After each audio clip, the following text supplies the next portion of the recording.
Shalom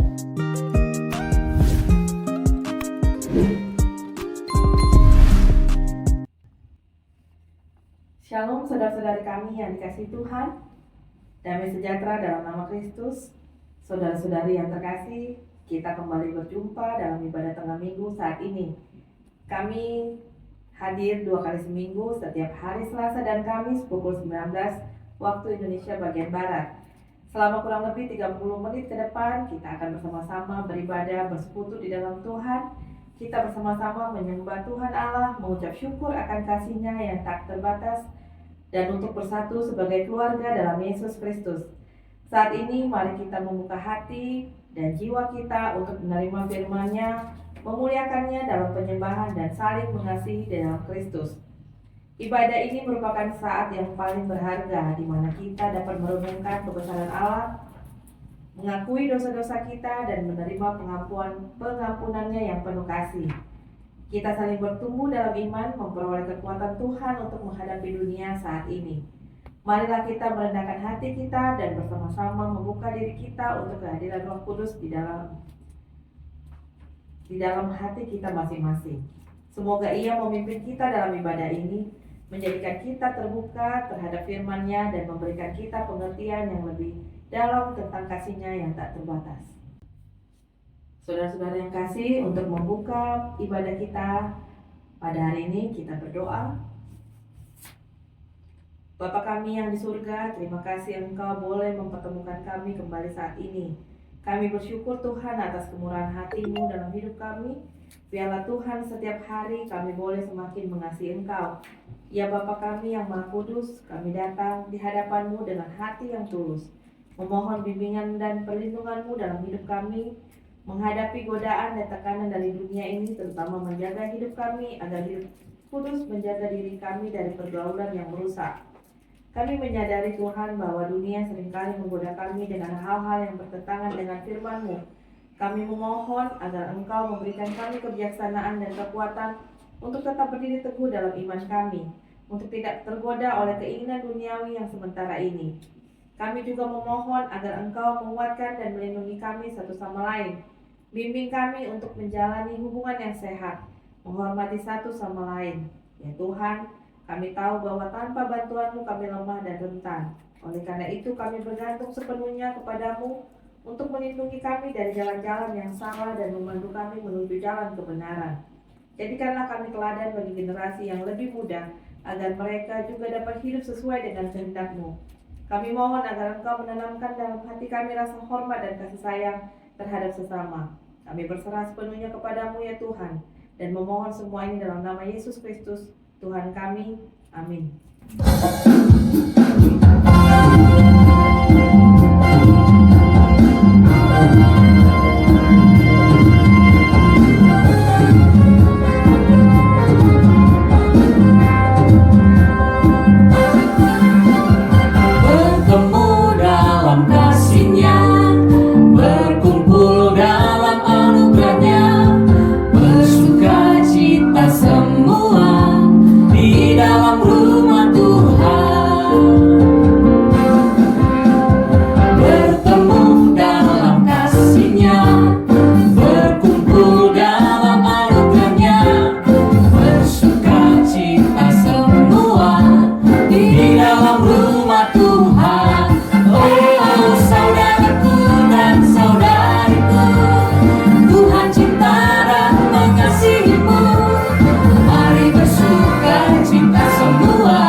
Saudaraku dan saudariku, Tuhan cinta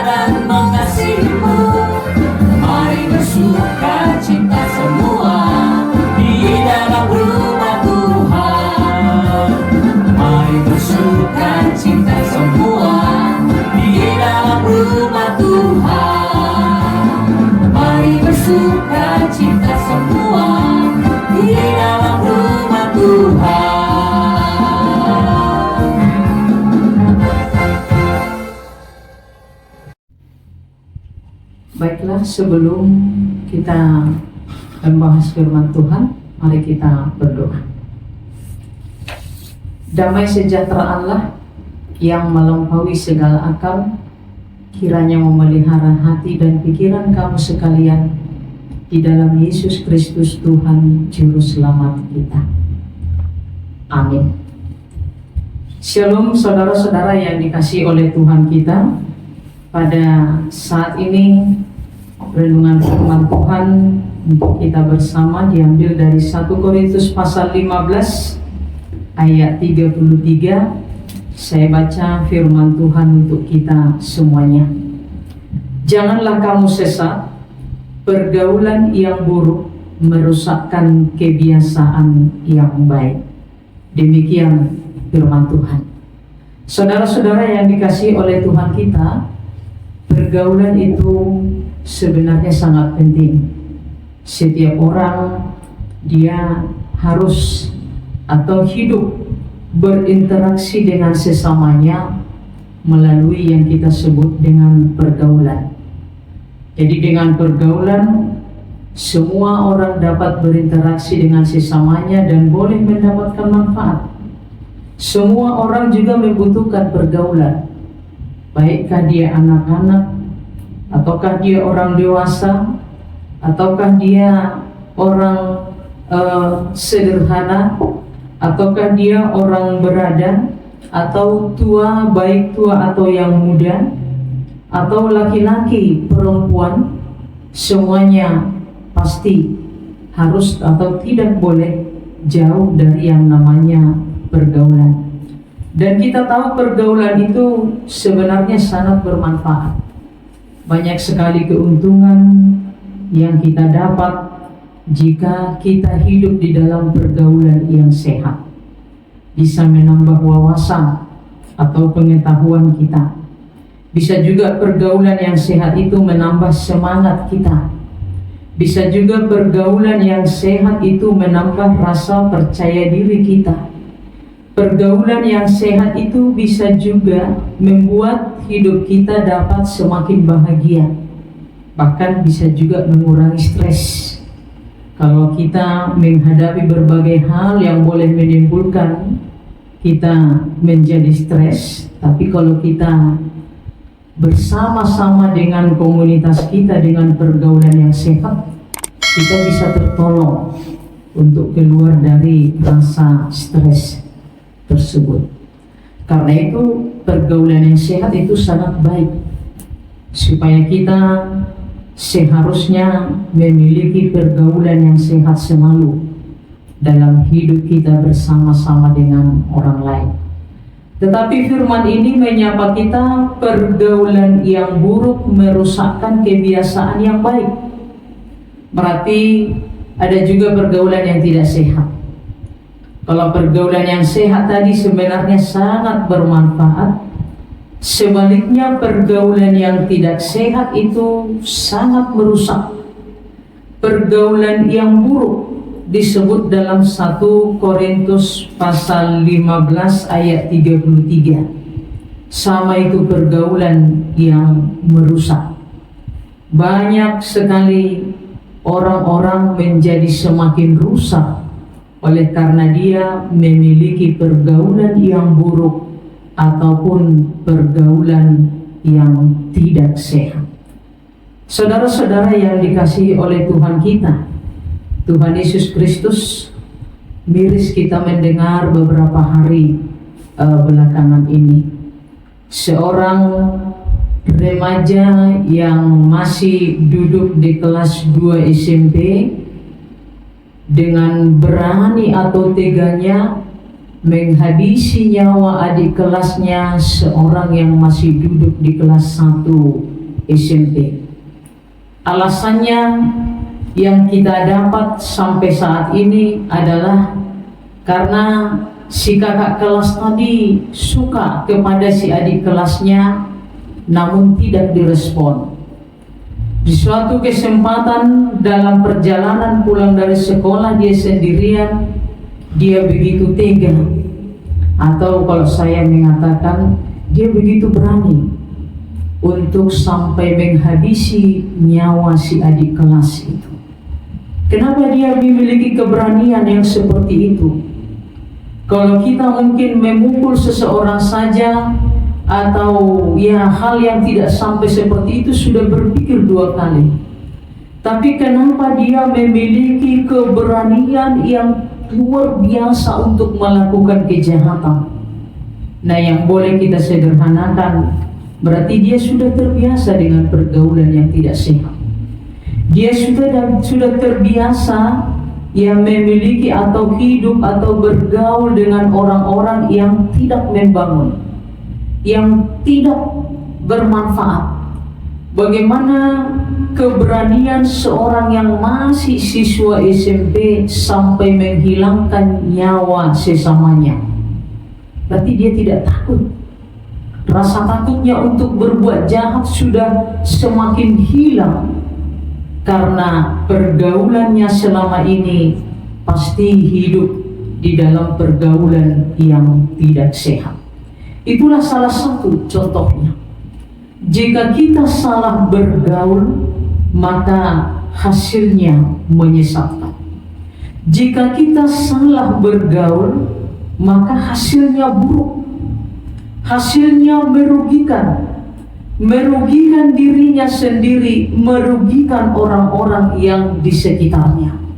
Bukan hanya dia yang dirugikan, lebih lagi dirugikan orang-orang yang di sekitarnya. Contoh nyata daripada pergaulan yang tidak sehat, pergaulan yang merusak itu benar-benar hasilnya sangat tidak diinginkan. Pergaulan yang salah, selama ini hidup dalam pergaulan yang salah menjadi menyesatkan, merugikan atau hasil yang buruk di dalam kehidupannya. Sungguh sangat banyak sebenarnya dampak daripada pergaulan yang tidak sehat. Secara khusus bagi adik-adik kami, pemuda-pemudi dan remaja yang masih sangat labil, kalau tidak dapat menguasai diri tentang pergaulannya, maka hasilnya sangat merugikan ke depan. Pergaulan bebas lainnya merusak masa depan daripada orang yang menjalaninya. Oleh karena itu, untuk semuanya saudara-saudara yang dikasihi oleh Tuhan kita, Tuhan Yesus Kristus, pergaulan itu harus difilter. Pergaulan itu harus disaring. Pergaulan itu harus mengambil pergaulan yang baik. Jangan pergaulan yang sesat. Biarlah semua ibarat kalau sedang naik kendaraan harus punya rem yang bagus. Remnya jangan blong. Kalau rem bagus dalam melewati perjalanan, saya pikir dengan kehati-hatian kita boleh sampai ke tujuan dengan selamat dan penuh sukacita. Ibarat dalam kehidupan pemuda-pemudi gereja dan remaja sedang berjalan untuk mencapai tujuannya melalui apa yang dicita-citakan. Sedang atau ibarat sedang naik kendaraan ke suatu tempat yang dituju, maka dalam perjalanan dibutuhkan pergaulan yang sehat. Dalam perjalanan tadi dibutuhkan kehati-hatian, dibutuhkan sikap untuk dapat memfilter pergaulannya supaya pergaulan yang sehat. Amsal 13 ayat 20 dikatakan bagi kita, siapa yang bergaul dengan orang bijak menjadi bijak, tetapi siapa berteman dengan orang bebal menjadi malang. Bergaulah dengan orang-orang yang bijak. Bergaulah dengan orang-orang yang bisa memberikan makna positif dalam hidup kita. Kalau Nuh dikatakan dalam Kejadian 6 ayat 9, Nuh itu hidup bergaul dengan Allah. hidup bergaul dengan firman Tuhan. Karena itu semua kita seharusnya hidup bergaul dengan firman Tuhan, atau dengan Tuhan, atau dengan orang-orang bijak yang di sekitar kita yang takut kepada Tuhan, supaya kita hidup di dalam pergaulan yang baik, supaya kita hidup mencapai cita-cita harapan ke depan seperti yang kita inginkan, yang Tuhan inginkan, yang orang tua inginkan, supaya anak-anaknya menjadi generasi penerus bangsa yang baik. Pemuda-pemudi dan remaja Kristen, itulah gereja di masa depan. Itulah yang akan menjadi pemimpin di masa yang akan datang. Karena itu kiranya selalu pemuda gereja menyadari atau sadar betul bahwa melewati masa-masa yang labil, masa remaja, masa pemuda, untuk tetap takut dan berjalan di jalan Tuhan. Ada satu lagi, yaitu Timotius, yang harus kita tahu bagaimana Timotius itu di masa mudanya, tetapi sudah dipercayakan menggembalakan jemaat karena pergaulannya dengan gurunya Rasul Paulus. Pergaulannya diasuh oleh ibunya dan neneknya yang takut akan Tuhan, sehingga walau masih muda, yang sering orang menganggap sebelah mata atau rendah dengan usia yang masih belasan tahun, tetapi dia sudah dimampukan untuk menggembalakan, memimpin jemaat. Itu yang tertulis dalam 1 Timotius pasal 4 ayat 12. Janganlah seorang pun menganggap engkau rendah karena engkau muda. Jadilah teladan bagi orang-orang percaya dalam perkataanmu, dalam tingkah lakumu, dalam kasihmu, dalam kesetiaanmu, dan dalam kesucianmu. Oleh karena itu, anak-anak kami atau adik-adik kami yang dikasihi oleh Tuhan, pemuda-pemudi dan remaja Kristen, biarlah selalu hidup di dalam pergaulan yang baik. Hiduplah selalu di dalam pergaulan yang sehat. Carilah orang-orang bijaklah temanmu menjadi bergaul dalam hidup sehari-hari. Jika pergaulan dengan orang lain nampaknya tidak sehat, adalah jauh lebih baik untuk tidak bergaul, meneruskan bergaul dengan orang-orang yang demikian. Karena kembali kita ke firman tadi, pergaulan yang buruk akan merusak kebiasaan yang baik. Biarlah semuanya jangan mau kebiasaan yang baik itu rusak, dan jauhilah selalu pergaulan yang buruk yang hanya menyesatkan, yang hanya merusak, yang hanya merugikan di dalam kehidupan. Amin. Kita berdoa. Yang singkat ini di dalam persekutuan kami pada saat ini, kiranya kami berharap belas kasihan Tuhan teristimewa buat seluruh anak-anak Tuhan, pemuda-pemudi dan remaja yang sering sekali kami mengkhawatirkan, di mana-mana banyak sekali yang terjerumus ke dalam pergaulan yang tidak sehat. Padahal pergaulan yang tidak sehat itu hanya akan merusak masa depan daripada anak-anak Tuhan. Oleh karena itu, kiranya Tuhan bentengi dengan kasih dan dengan Roh Kudus-Mu. Kiranya anak-anak kami yang di masa pertumbuhan menghadapi situasi yang mudah sekali terombang-ambing, biarlah mereka boleh memfilter pergaulannya. Biarlah mereka boleh menjauhkan dirinya dari pergaulan yang buruk. Sebab pergaulan yang buruk hanya akan merusak kebiasaan yang baik. Biarlah anak-anak kami senantiasa yang akan menjadi pemimpin-pemimpin di masa yang akan datang, baik di tengah-tengah bangsa negara kami, di tengah-tengah gerejamu, di tengah-tengah kehidupan keluarga. Tuhan kiranya bimbing semuanya supaya dapat melewati masa-masa pemuda atau remaja yang sangat labil itu, melewati dengan hidup bergaul dengan Tuhan, hidup bergaul dengan orang-orang yang bijaksana, supaya pergaulannya adalah pergaulan yang sehat, pergaulan yang bermanfaat, pergaulan yang boleh menambah wawasan dan pengetahuan, menjadi pergaulan yang sehat di mata Tuhan dan dapat hidup dengan takut kepada Tuhan di sepanjang masa. Terima kasih Bapa di sorga.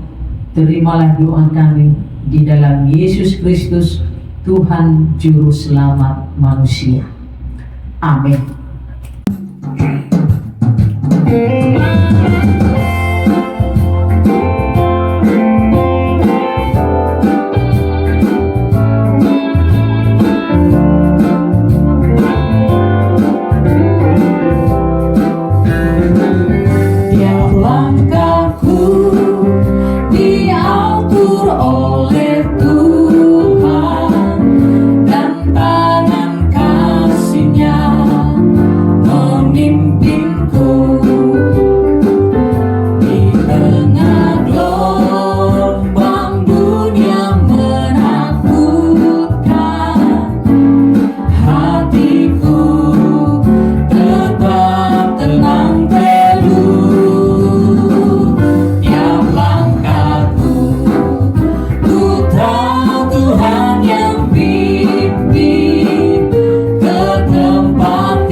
Bapak Ibu, saudara-saudari yang terkasih, kita akan mengakhiri ibadah kita hari ini. Kita bersyukur bahwa kita sudah beribadah bersama pada malam hari ini. Semoga firman Tuhan semakin menguatkan kita dalam kehidupan kita sehari-hari, membuat kita semakin bertumbuh di dalam Kristus Yesus Tuhan kita. Selanjutnya ibadah kita akan ditutup oleh Ibu Pendeta. Kami persilahkan. Kita kembali berdoa. Terima kasih Bapa di sorga, ketika ibadah kami ini kiranya boleh menjadi berkat dan boleh semakin mengingatkan kami untuk tetap bersekutu, memiliki hubungan yang akrab bersama dengan Tuhan. Kami akan mengakhiri ibadah ini, tetapi kami tetap menyerahkan kiranya kasih Tuhan selalu menyertai seluruh umat-Mu, seluruh orang-orang percaya dimanapun berada. Terima kasih Bapa di sorga. Kami akan kembali, biarlah Tuhan selalu menyertai kami semuanya. Anugerah dari Tuhan kita Yesus Kristus, kasih setia dari Allah Bapa, dan persekutuan Roh Kudus kiranya memberkati kamu sekalian hari ini sampai selama-lamanya. Amin. Pada ini Shalom. kami berharap melalui pelayanan kami kita semakin dikuatkan dan memiliki iman yang teguh. Jangan lupa untuk subscribe, like, dan komen serta di-share kepada teman-teman seiman kita yang lain. Tuhan Yesus memberkati kita semua. Amin. Shalom, salam sejahtera dalam nama Kristus Yesus. Ayo berikan waktu kalian untuk mendengarkan pujian dan firman Tuhan pada ibadah tengah minggu online yang diadakan setiap Selasa dan Kamis pukul 19.00.